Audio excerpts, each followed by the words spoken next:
पेनियो अपन बाबू धोती मुख पान के बिरवा जे सिर कबहू न लावे हो,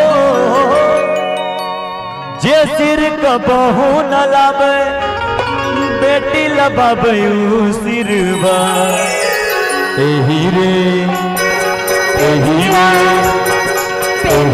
सुंदर धिया खाती बाबा लबाबे अपन सिरवा।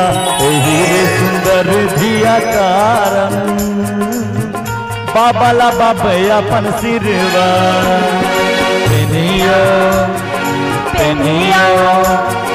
पेनियो अपन बाबा धोती मुख पान के बिरवा।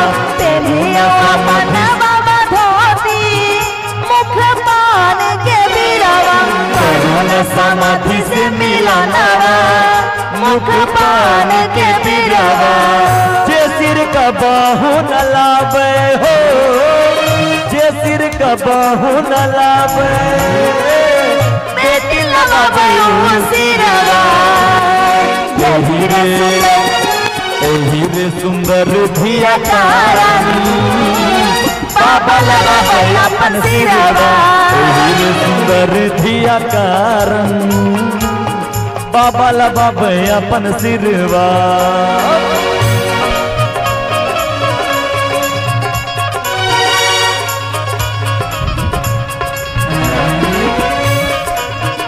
जय हो।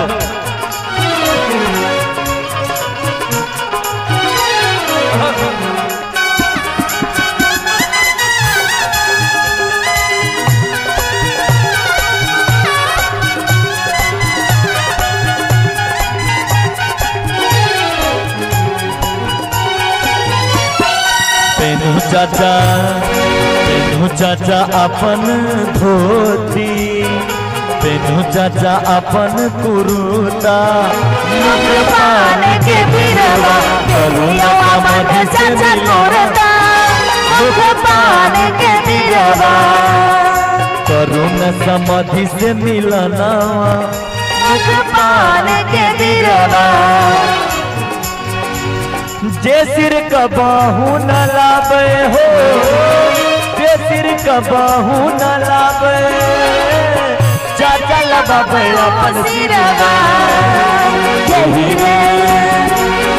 रे सुंदर धिया कारण चाचा लबाबे अपन सिरवा। धिया कारण चाचा लबाबे अपन सिरवा।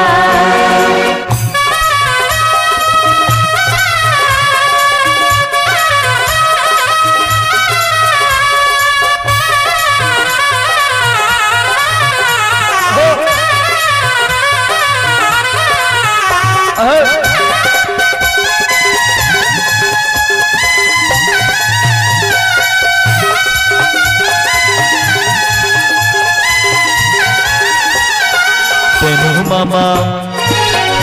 मामा अपन पगरिया मुख पान के बिरवा। मामा अपन पगरिया मुख पान के बिरवा।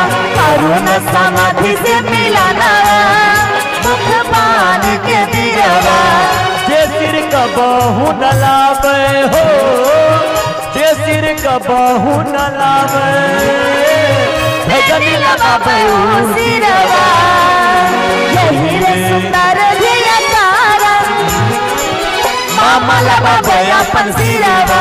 एही रे सुंदर धिया कारण मामा लबाबे अपन सिरवा।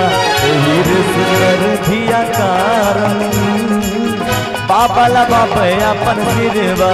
एही रे सुंदर धिया कारण बाबा लबाबे अपन सिरवा।